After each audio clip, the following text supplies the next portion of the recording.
Hi అండి, welcome to my channel Prayatnashri vlogs అండి. నేనైతే ఇప్పుడు పెసర పొంగల్ అయితే చేస్తున్నానండి. దానికి కావాల్సినవి రైసు, బెల్లం, పెసరపప్పు, పాలు, డ్రై ఫ్రూట్స్ అండి, జీడిపప్పు, కిస్మిస్లు, నెయ్యి,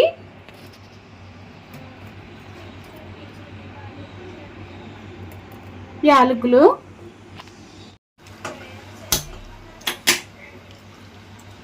ముందు స్టవ్ మీద మూకుడు పెట్టుకుని మనం పెసరపప్పు అయితే వేపుకోవాలండి.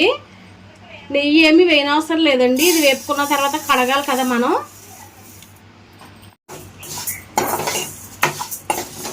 సిమ్లో పెట్టి వేయించాలండి. పెసరపప్పు అస్సలు మాడకూడదు అనమాట. చక్కగా దోరగా వేపుకోవాలి. అప్పుడే పొంగల్ అనేది మనకి మంచి టేస్ట్గా ఉంటుంది.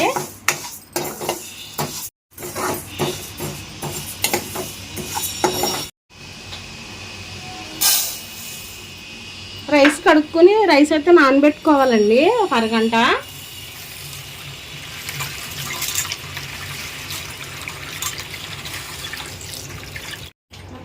రైస్ అయితే శుభ్రంగా కడుక్కుని నానబెట్టుకున్నానండి. ఒక అరగంట నానబెట్టుకోవాలి.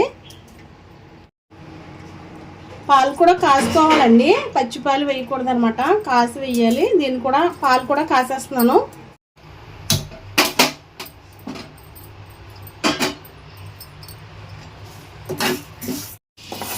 పెసరపప్పు అయితే వేగిపోయిందండి.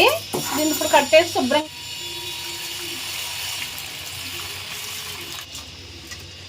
పప్పు కూడా బాగా శుభ్రంగా కడుక్కోవాలండి. పసిరి వాసన వస్తుంది కదా పెసరపప్పు, అందుకని 2-3 సార్లు బాగా కడుక్కోవాలి.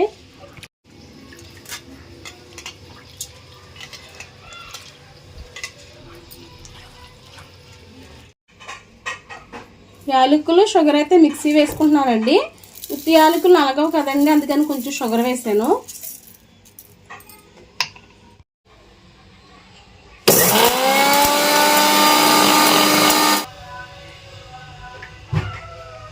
పాలకి ఆగిపోయాయండి, కట్టేసాను.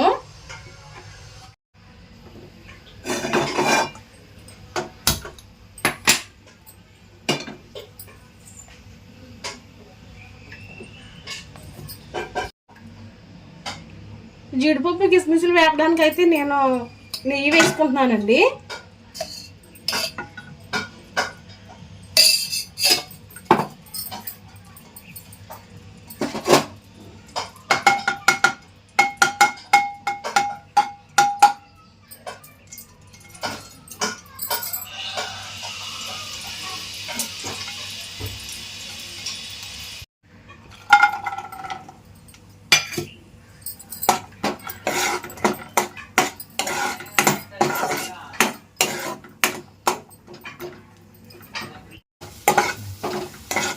జీడిపప్పు, కిస్మిస్లు అయితే వేగిపోయినాయండి. పెసర పొంగల్ చేయడానికి అయితే కుక్కర్ తీసుకుంటున్నానండి నేను. మనం ముందుగా పెసరపప్పు, రైస్ కడుక్కుని నానబెట్టుకున్నాం కదండి, ఇవన్నీ కుక్కర్లో వేసేసుకోవాలండి.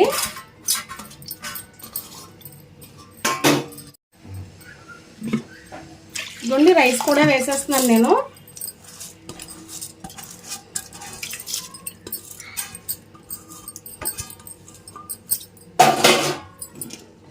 ఇదిగోండి ఇలా కుక్కర్లో వేసేసుకుని మనం ఒక 2-3 విజిల్స్ రానివ్వాలండి.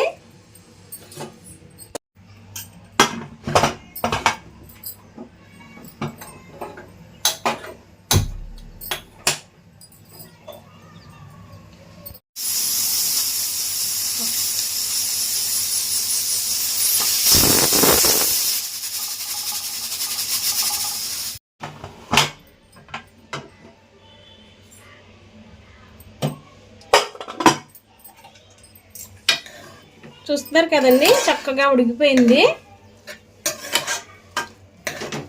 ఇప్పుడు మనం ఒకసారి మళ్ళీ స్టవ్ వెలిగించుకోవాలండి.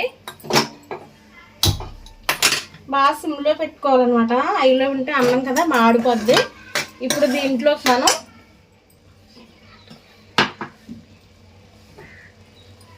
పాలండి, ఇందాక కాచి పెట్టుకున్నాం కదా,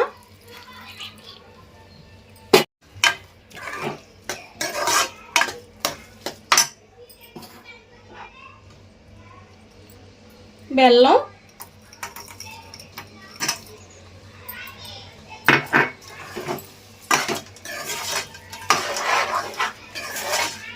చూసుకుని వేసుకోవచ్చండి, ఎంత కావాలంటే అంత.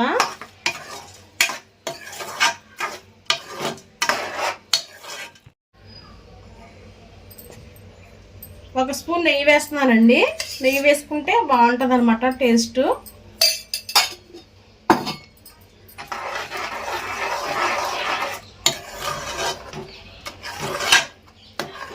బాగా కలుపుకోవాలన్నమాట. ఈ షుగర్, ఈ బెల్లం, పాలు ఇవన్నీ కలిసేలాగా బాగా కలుపుకోవాలండి.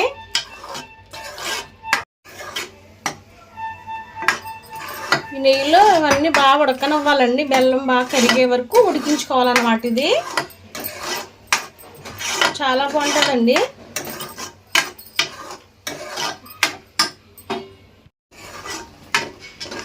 బెల్లం అన్నీ సరిపోయినాయండి. ఇప్పుడు ఇందులోకి మనం యాలకుల పొడి వేసుకున్నాం కదా, షుగర్ వేసి, ఆ పొడి కూడా వేసేస్తున్నానండి ఇందులో.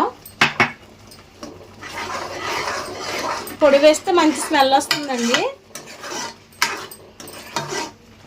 ఇది కూడా ఒక 5 నిమిషాలు ఉడికిన తర్వాత కట్టేసుకోవడమేనండి. బెల్లం కూడా కరిగిపోయింది మనకి. పెసర పొంగల్ అయితే రెడీ అయిపోయిందండి. ముందు మనం వేపుకుని పెట్టుకున్నాం కదా జీడిపప్పులు, కిస్మిస్లు, అవి కూడా వేసేస్తున్నానండి ఇందులో.